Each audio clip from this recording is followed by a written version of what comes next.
এবং ওই মোমেন্টটা আমার মনে আছে। তখন সেই তুমি was becoming the wild fire song বাংলাদেশে রিলিজের পরে।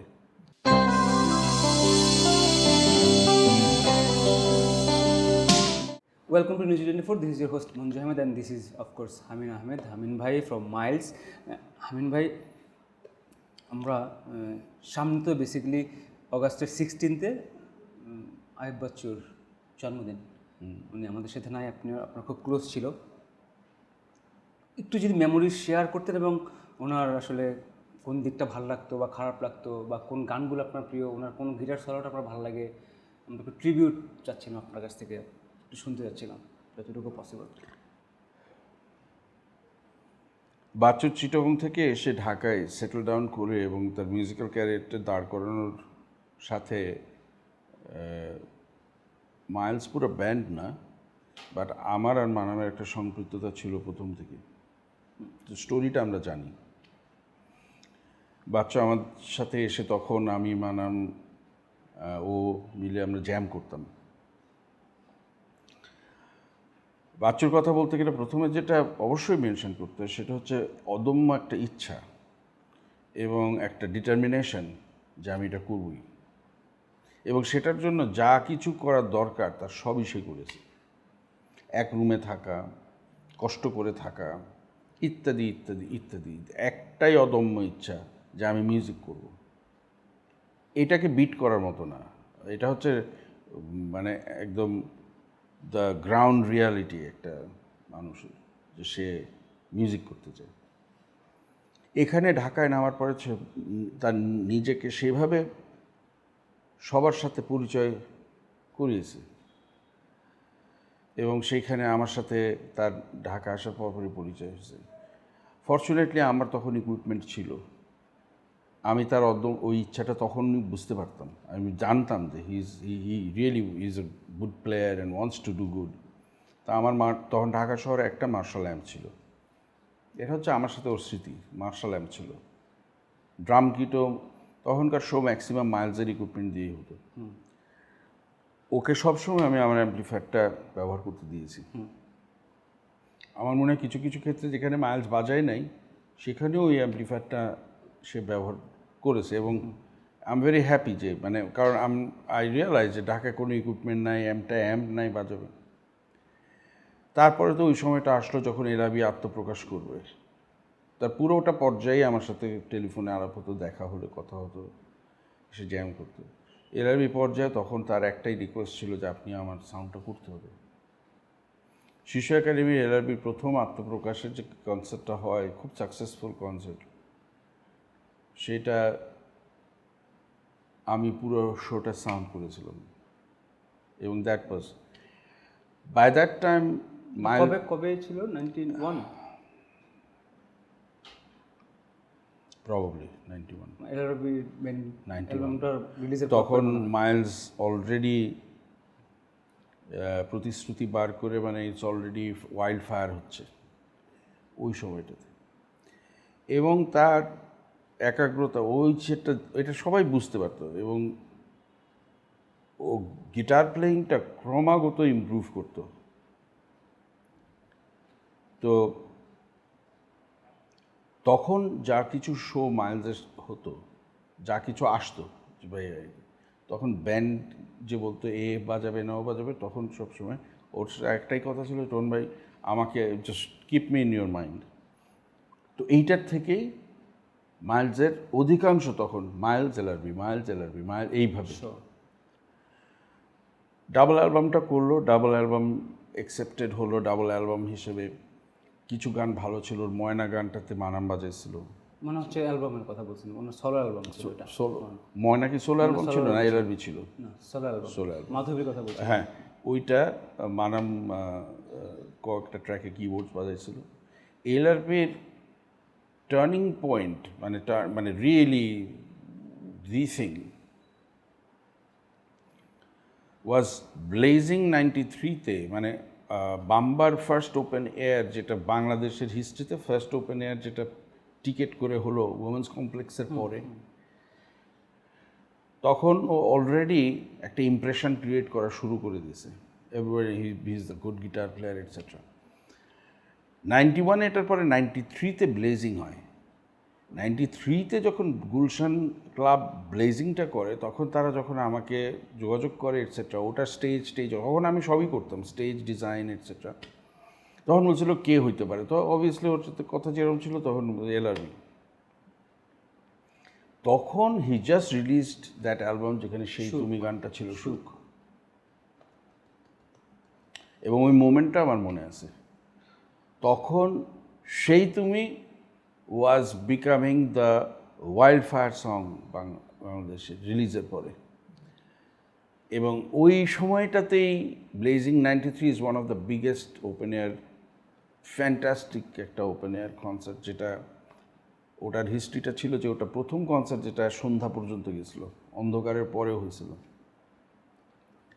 তো এখানে অ্যান্ড হি প্লেড অ্যামেজিং, মানে ওর ওই যে ডিটারমিনেশনটা যে আই উইল ডু, ওটার মতো ওর মধ্যে ছিল। এবং মাইলসের সাথে ও জিনিসটা আরও বেশি বার হয়ে আসতো। এবং মানে ওর প্লেয়িং এবং ওর সিঙ্গিং প্লেয়িং সব কিছু মিলে টোটালিটিতে ইট ওয়াজ কোয়াইট অসাম। এবং সেই তুমিতেই প্রথম আমার মনে আছে যে সন্ধ্যায় সূর্যটা ডুবতেছে, সবাই লাইটার জ্বালায় রয়েছে, আর কুয়েত এয়ারওয়েজের একটা জাম্বো তখন টেক অফ করছে। এই হচ্ছে সিনটা ছিল। এবং ওটা পাস হওয়ার সাথে সাথেই ফার্স্ট লাইনটা আসলো, তখন দেখলাম সবাই গাচ্ছে। That means that's how big the song already was. ওখানে স্পেস ট্রাকিন বাজাইছিল, বিল্টন বাজাইছিল ওর সাথে, তখন ড্রামার ছিল।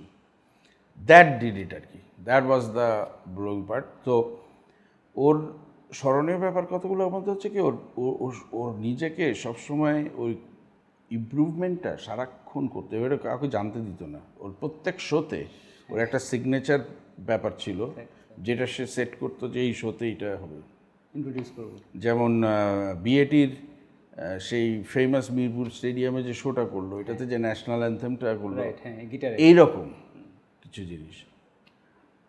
এবং দোজ থটস আর fantastic. His guitar playing is very very good in that area. তো হি লাভড প্লেইং।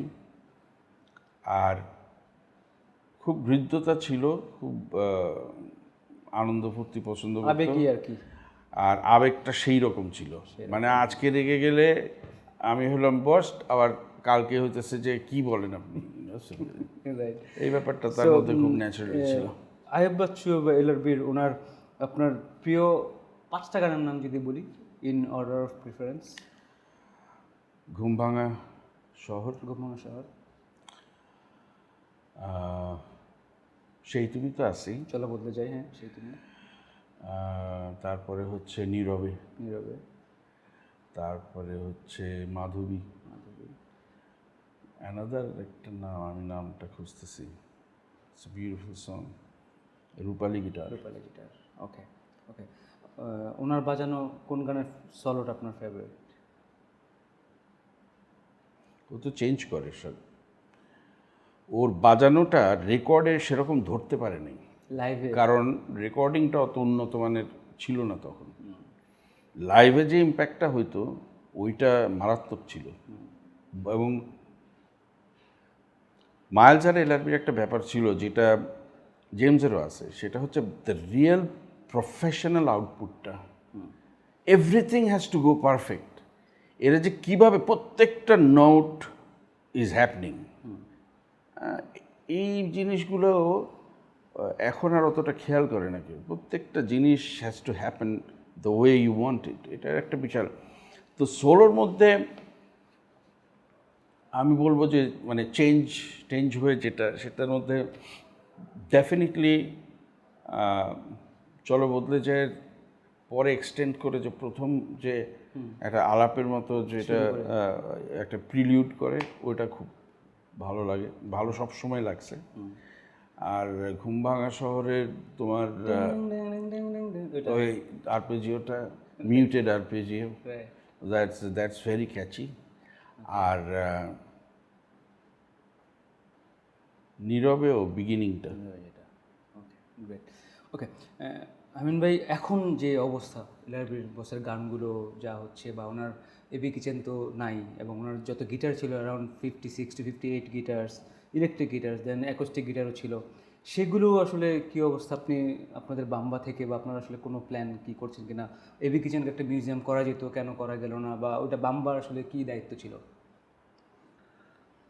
বাম্বার দায়িত্ব তো পরে আসে। প্রথম কথা হচ্ছে যে তার পরিবারের দায়িত্ব ছিল এটা মেনটেন করা। এখন একটা জিনিস খুব আমি সোজা করে বলে দিতে চাই, বাচ্চুর গান বা এলআরবির গান যেভাবেই বলো না কেন, এই গানগুলো কিন্তু সকলের কাছে সমাদৃত। এটা বাংলাদেশে বাংলা মিউজিকের কালচারের পার্ট হিসেবে হয়ে গেছে। এটাকে রক্ষণাবেক্ষণ করা তার পরিবারের দায়িত্ব। এই রক্ষণাবেক্ষণ যদি ঠিকমতো না হয় তাহলে কিন্তু এটা সমাজ বলে আর কি, সমাজ বা স্টেট, এটা কিন্তু তারা দরকার হলে নিয়ে নিতে পারে। ইনফ্যাক্ট আমার ওই দিনই কপিরাইট অফিসে কথা হচ্ছিল যে সমাজ বা স্টেট যদি মনে করে যে এটা তারা দায়িত্বটা তারা নিতে চায়, তারা কিন্তু নিতে পারে। এটা হচ্ছে সত্যি কথা। আমার পার্সোনাল কনসার্ন হচ্ছে যে বাচ্চুর সংস আর গোল্ড মাইন, তার উত্তরাধিকারী উচিত, তার ছেলের উচিত, মেয়ের উচিত। ছেলেকে সে আমাদের সবার সামনে পরিচয় করে দিয়েছে, তার একটা দায়িত্ব আছে। এবং তার বাইনাও, ওর ছেলে বোধহয় আমার ছেলের বয়সী ছিল, কাছাকাছি হবে। তারও নাম আহনাফ, আমারও নাম, আমার ছেলের নাম আহনাফ। তো কাউকে না কাউকে দায়িত্ব নিতে হবে। এটাকে এভাবে ফেলে রাখা যাবে না, এবং এটাকে এরকম যথেচ্ছ ব্যবহার, শুনলাম যে আবার ড্রামারও নাকি একটা কাজ করে বসছে, রাইট। এগুলো সবগুলোকেই অ্যাকচুয়ালি হ্যান্ডেল করতে হবে, এবং এটাকে করে এটাকে একটা সুষ্ঠু ব্যবস্থাপনা একটা জায়গায় আনতে হবে যেখান থেকে তার ফ্যামিলি উপকৃত হবে। বিকজ যেহেতু বাচ্চু এটা তাদের কাছেই দিয়ে গেছে, সুতরাং এর থেকে রয়্যালটির থেকে প্রাপ্ত সমস্ত অর্থ তাদের কাছেই যাওয়া উচিত। এবং জিনিসটা যথেষ্ট ফ্যান্স, তোমরাও আছো, ডেফিনেটলি ফ্যান্স আছে, স্ট্যাবলিশমেন্ট কোম্পানিজ আছে, তারা ম্যানেজ করে জিনিসটা সুষ্ঠুভাবে যেন হয় এটা দেখা উচিত।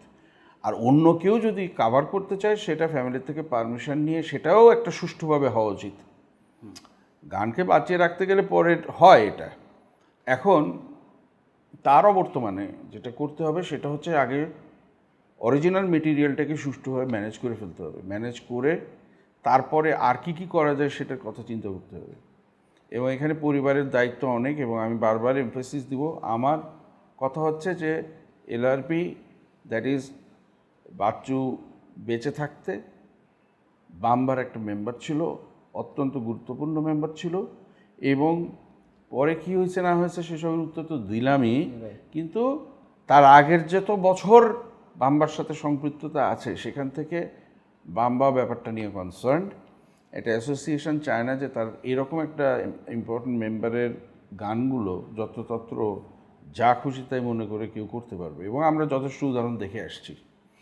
সুতরাং নতুন করে আমাকে বোঝাবার কিছু নেই। আমাদের কথা হচ্ছে আমি এই ইন্টারভিউতে বলতে চাই এভাবে যে অ্যাজ ফেলো মিউজিশিয়ান এবং আর্টিস্ট হিসাবে, এবং ফেলো তার ক্লোজেস্ট ব্যান্ড যদি বলি, এবং আমাদের যে জীবনযাত্রা, আমাদের 40 বছরের ক্যারিয়ার, ওর হয়তো 37 বছরের, what ever it is, but এই বছরগুলো আমরা একসাথে কাটাইছি, এটা নট এ জোক। কেউ এটাকে ফেলে দিতে পারবে না। যে আমার কনসার্ন হচ্ছে যে as my friend, as a musician, as Bachchu, as BAMBA member, আমরা ডেফিনেটলি বাম্বার থেকে পর্যবেক্ষণ করছি এবং উই আর কনসার্নড, এবং আমরা যা যা শুনছি সেটাতে আমরা কনসার্নড, এবং যদি এখানে কোনো উদাসীনতা থাকে সেটার ব্যাপারে আমরা concerned. Okay, so you can do something বা ইনিশিয়েটিভ নেওয়া? না, আমরা ওই যেটা বললাম পর্যবেক্ষণ করছি, আমরা চাই না এটা এইভাবে হোক। রাইট, ওকে। এবং এটা যদি এইভাবে চলতে থাকে তাহলে হয়তো আমরা স্টেপ ইন করলেও করতে পারি। ওকে, গ্রেট, থ্যাংক ইউ আমিন ভাই।